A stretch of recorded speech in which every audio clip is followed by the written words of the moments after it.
let me just give you a couple of things to think about to start off with.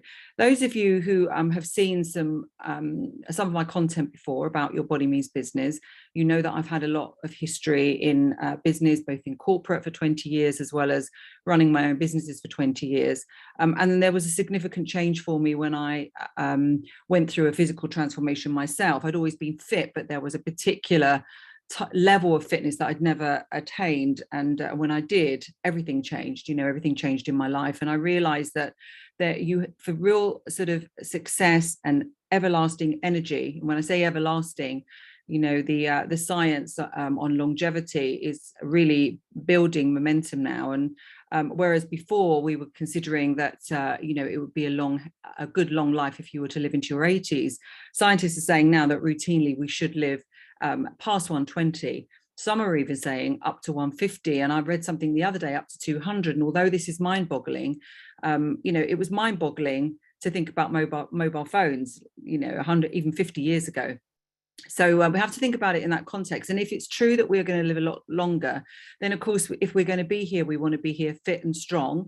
That's the first thing, and so able to enjoy our time here. But also, we want to have the income to pay for ourselves, and that means that we need to be ever evolving in terms of our business as well, whether that is a series of jobs, whether it's a series of new businesses and new ventures, or both, or whether it is literally that we want to contribute for all of that time. So all of us now need really to have a longevity mindset, and it does start with ourselves. Like I say, everything that we want to be, do and have is dependent on this vehicle of ours working, and the importance of immunity is always facing us, isn't it? More and more we want to be strong and immune to the things that are going on. So I will share with you first of all where I'm heading with this discussion. Let me show you first of all a summary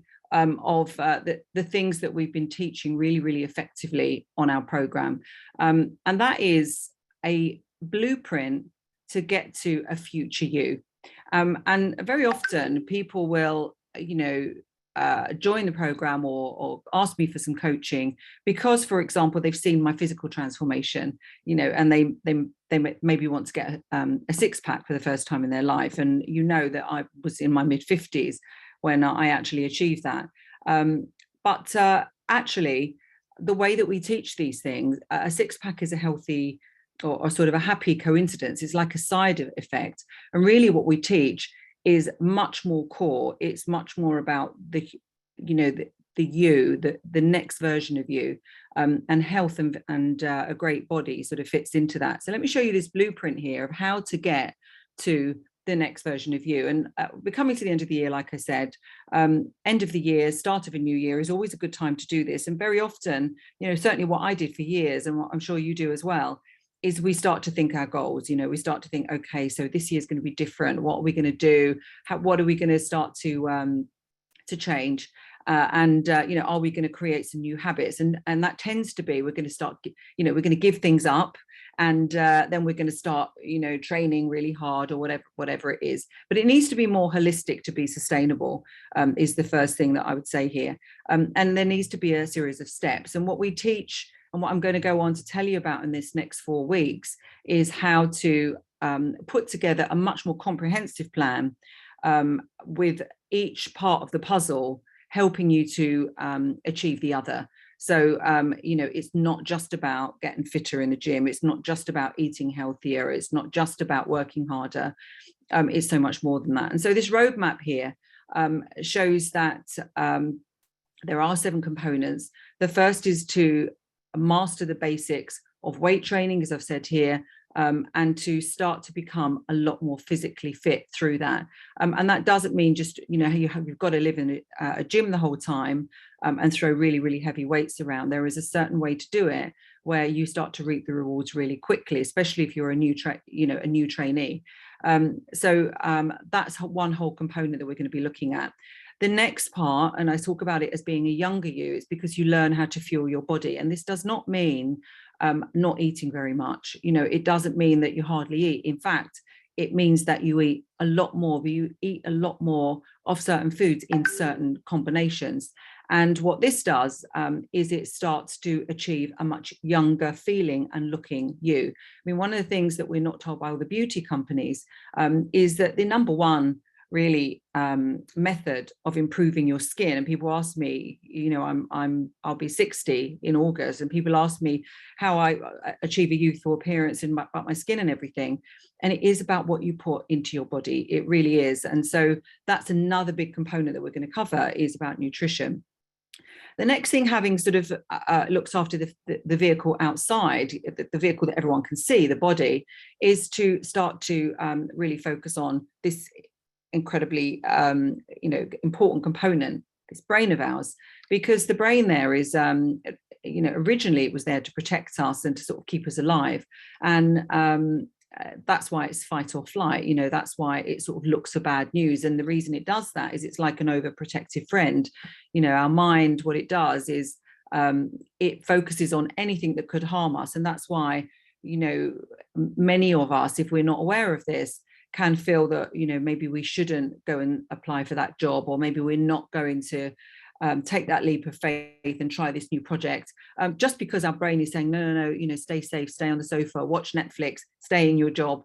You don't need to start changing your body. This is what our brain does to us, and so this is a whole area where, once you understand the potential of your mind and you understand why it does the way it thinks, then you really can massively change what you do with your life, once you actually are in control of this thing up here. And you can catch yourself going down certain thought paths that maybe are not going to be helpful for you. So that's an area that we're going to cover in this 4-parter.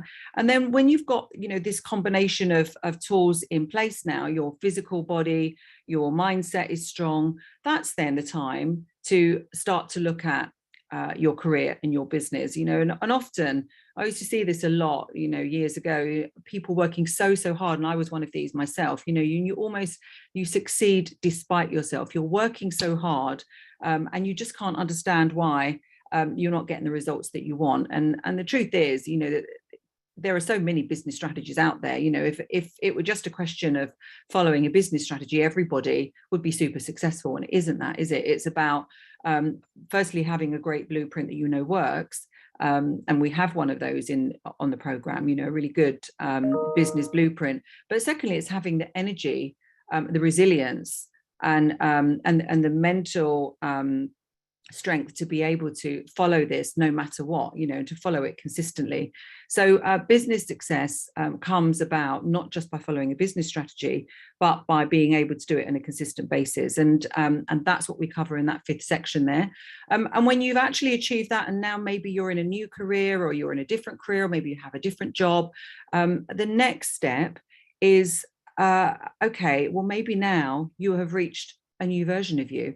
Maybe now what you want to say about yourself and how you want to present yourself to the world is different.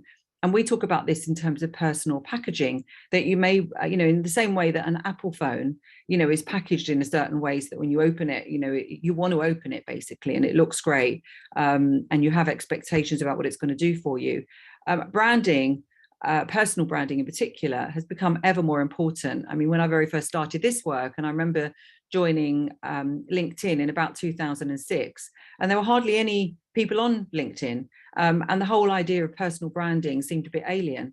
But now it's almost obvious. Of course, we have to brand ourselves, because what we put out to the world and what we say about ourselves is really what our audience will believe about us. And if you are looking to build a business, get a better job, get more clients, or whatever it is, then your packaging and your branding has to be correctly representative of who you are and what you want to say. So that's another big section that we'll cover. And finally, in number 7 here, we'll talk about the future you. Basically, when you go through all of this, then you graduate in terms of, a version 2.0. And we talk to people about their version 2.0. Some people have been through this program many seasons, are actually coming up version 3.0, 4.0. But really, I wanted to show you that quickly, because as I say here, once you've cultivated a longevity mindset as well, what you realize is that we're ever evolving. And yes, we're going to be setting goals for this forthcoming year, and that's what I'm going to help you to do on this 4-part series. But also, we are going to be changing.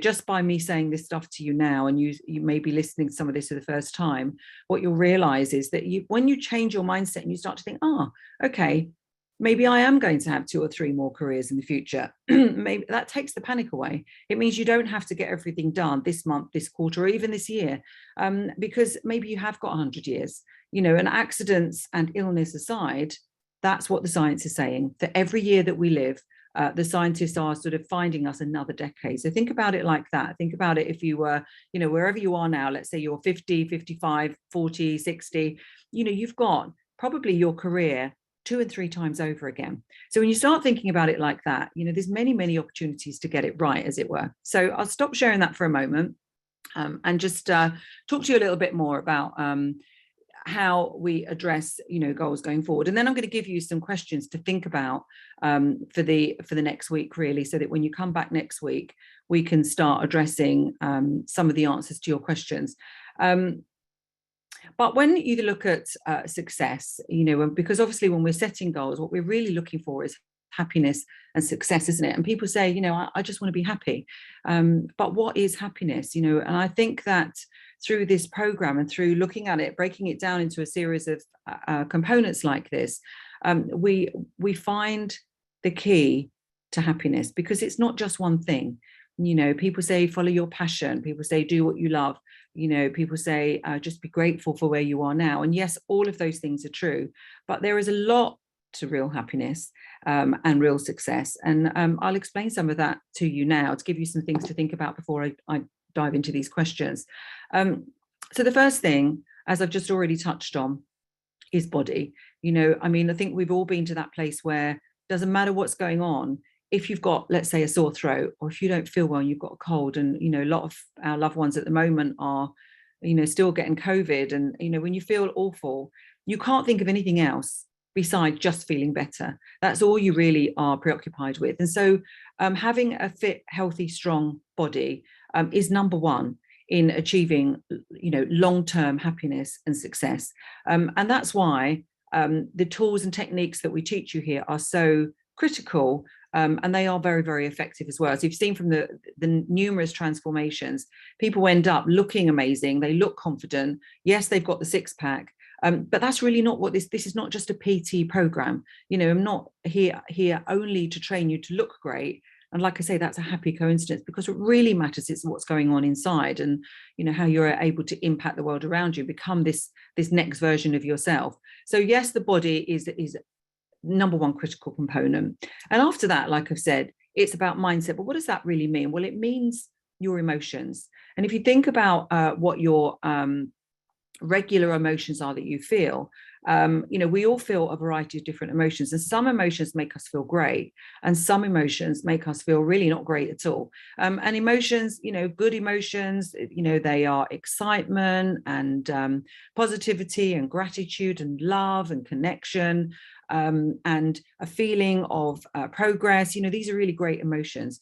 But other emotions are, feeling defeated, angry, sad, helpless, a failure. These are all emotions. And so once you start to become aware of your emotions, and we teach you tools here to and techniques to be able to, number one, notice the emotion, the dominant emotion that you're feeling, and then to make a choice and say, well, do I want to feel that emotion the whole time? Or what are the dominant emotions that make me feel really good, and what are the ones that I want to feel on a more regular basis?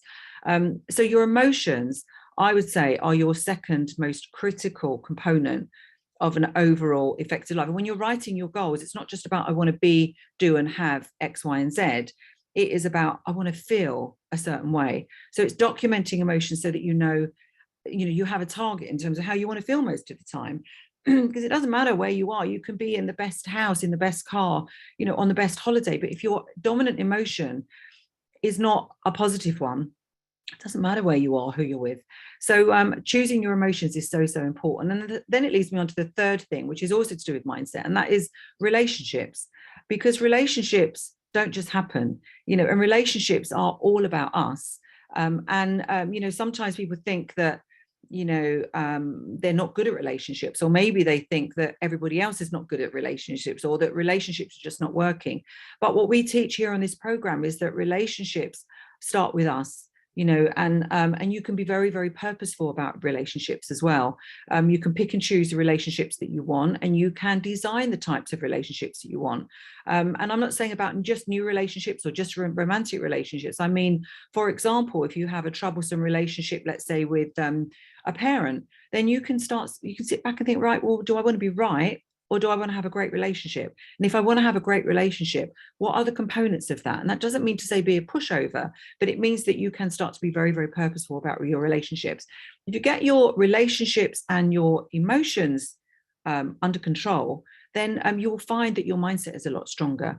That leads me on to the fourth component, which is about time management and feeling in control of your time. And if you think about these things that I've mentioned so far, we may feel out of control, but all the things that I've mentioned so far, we are in control of. We're in control of our body, you know, what we do with it, what we put inside it in terms of nutrition, how we treat our body, the sleep we get and everything. We're in control of how we are in relationships. We can pick and choose our emotions. And let's look at our time for a moment. You know, we've all got the same amount of time, haven't we? You know, the same as every single top minister, top business person, Boris Johnson, Richard Branson. You know, we all have the same 24 hours. And so learning ways to pick and choose our time so we're spending it on things that really matter to us is a really, really important component of life. And that can be an important part of goal setting as well. How do we want to spend our time? And that's some of the things that we teach on this program as well, that I'll cover. The fifth component then is, you know, we get onto money. The fifth and sixth components, money and career, because, you know, it may feel that our career is out of control, but you know, if you look at LinkedIn and you look at the number of opportunities that are there now, you know, I always say, and some of you may know that I've had a very long career in recruitment and training and preparing people for the world of work, as well as working for 20 years in corporate myself as well. I'm obviously running businesses and employing people and things. And, you know, opportunities are boundless, they are limitless. As I've said, you know, I've launched a job manifesto in 2018 in the House of Commons, and I actually called it the Limitless Manifesto, because people get great new jobs in the depths of an economic depression. They also lose jobs as well at the height of a boom. So basically, you need to forget what's going on outside and just think about what it is that you want, and start to look at what the opportunities are that are there. Because I promise you that anything that you actually want, with enough focus, with enough using of the right language, with enough awareness and presence in, you know, of your body and your mindset, you will eventually make that opportunity become a reality. And so with careers, you know, obviously this is an area of expertise of mine, of my team, and we can make things happen for you in your career that you just thought weren't possible. Whether that is, you know, you've been overlooked for a promotion, and suddenly, you know, because of this, all of these things that I've mentioned, you find that you're getting that promotion, maybe not one but two or three. You know, you get that new job, and those new job offers, or maybe, you know, suddenly the job that you're in just becomes so much more enjoyable because now you see it for what it is, a great opportunity. And money as well. I mean, what you can do with money is you can, you know, there are lots and lots of tools and strategies in terms of investments, and in terms of how you spend it and how you save it, and you know, and how you give it away in terms of contribution. But you know, money for everybody is a bit unpredictable. Even if you look at someone like you know, Elon Musk, you know, it goes up and down. You know, if you look at the FTSE, if you look at any of the big indices across the world, they go up and down. But what tends to happen is overall things get better. And so what we teach with money is, yes, the tools and strategies to accumulate a pot of wealth so that you become ultimately your version of a wealthy individual. But we also, alongside it, teach the resilience so that you know, you're not panicking about tomorrow, and that you can see this for what it is, which is a very, very big picture. This is where the longevity mindset comes in. And then the next component is overall learning, because many people sort of stop learning. And obviously you are not those people, because you're here on this webinar now, but a lot of people just stop learning when they finish school, they finish university. But why would you stop learning if you are going to be here for more and more and more decades? There is so much to learn. And when we are progressing, now come on, this is another component, but when we are progressing in any aspect of our life, we feel good, we feel a good emotion. The feeling of progress is a really great emotion. So we teach ways of learning. I give you so much content on learning, and I will be giving you, obviously as I am now, but in the next 4 weeks, a lot of stuff to go and have a look at, to go and because we learn what we want to learn, we focus on what we want to focus on, and it's going to be different for you, but there is a multitude of learning materials out there that I can recommend. If you go on my podcast, you will see straight away, one of the episodes is, I think I talk about 50 top books to have a look at. So anyway, that is another critical component of becoming the next version of you, is to be learning, and we give you guidance on that. And then contribution and impact. When you look at people that are dying, and the last things that they say, they always talk about the things that, if they talk about the things that they wish they did, then they'll talk about spending more time with family, they'll talk about spending more time with loved ones. And, when you ask people what they're proud of, it's nearly always to do with the impact that they've made. It's not so much, the money that they've achieved or anything like that. They talk about the impact that they've made. And when you actually have an impact, a ripple effect, then that in itself brings you a feeling of happiness and success. And it's really a great cycle to get into, because the more that you become, the more that you are, the more that you be, do, and have, the more of a ripple effect you have on other people, because they come to you. They come to you, they feel your confidence, they want to see what you're doing, they want to learn what you're doing.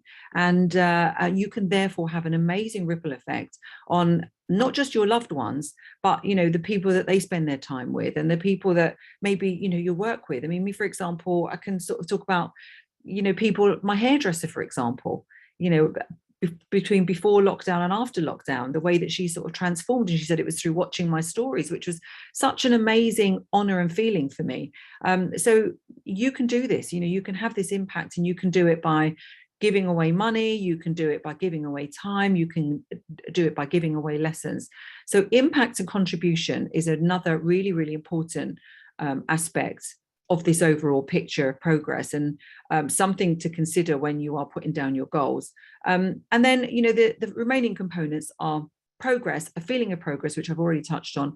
And finally, all of those 9 components that I've mentioned are what really, I believe, contribute to overall happiness. And so therefore, when you're putting your goals together and creating your vision for the future you want to be thinking about all of those components. And so what I would like you to do as part of this first week of this 4-parter is to go away and start thinking about these 10 components, what your goals are for this future you, this future 2022 you, this version 2.0 of you, if we're going to call it that, the version 2.0 of you.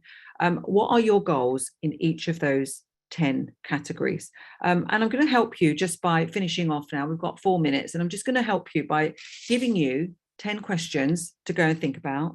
And I will post these up later on, so that if you can't write quick enough, then just have a listen for now, because I'm going to post them up. So first things are, when you're contemplating this last year, because doing this, actually, you can't just do your goals in a 5-minute session of writing them down. You want to be thinking about what's happened up until now, and then thinking about each of these 10 components, one at a time. So what is a new routine or habit that you have loved doing this past year? So think about that. What have you been doing this past year? Secondly, is there a difficult challenge that you've overcome? So is there a challenge that you've overcome in this last year that you're proud of and that you've learned something from, maybe? What do you wish you would have done more of in this last year? Because this is setting the scene for next year. So we're talking last year at the moment. And what do you wish you would have done less of in this last year? Are the things that maybe you think, I shouldn't have maybe spent so much time or worried about it so much or thought about it so much. What was your absolute favorite memory of this last year? Because that is going to be one of your magical moments.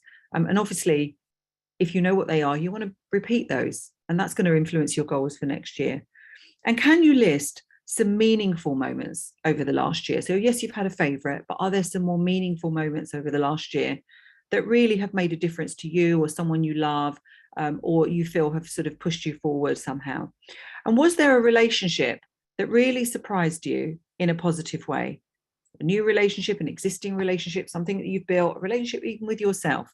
Has there been a relationship that surprised you? And what was the best discovery that you've made in this last year? Maybe you've learned something, maybe you've met someone, maybe there's a new concept, maybe something I've just said even is going to really change things. And was there a new skill that you developed or learned in this last year? Something now that you know that you didn't before. And is there a quality that you've discovered about yourself that you didn't know before, a new quality? So that's 10 questions. I've got many, many more to go through with you. But that's probably all I wanted to cover just for today, to set the scene for you, to demonstrate there is so much potential for you, for me, for everybody. And I'm excited to share this with you. I will send this out as a recording, just this one. But if you want the rest, parts 2, 3, and 4, then do subscribe. And what we're going to be doing in these next parts 2, 3, and 4 is we're going to delve into these 10 components that I've mentioned to you, and help you build up this picture, this blueprint of a future you. And I'm going to help you by asking more questions. And if there's any questions, I will answer those as well.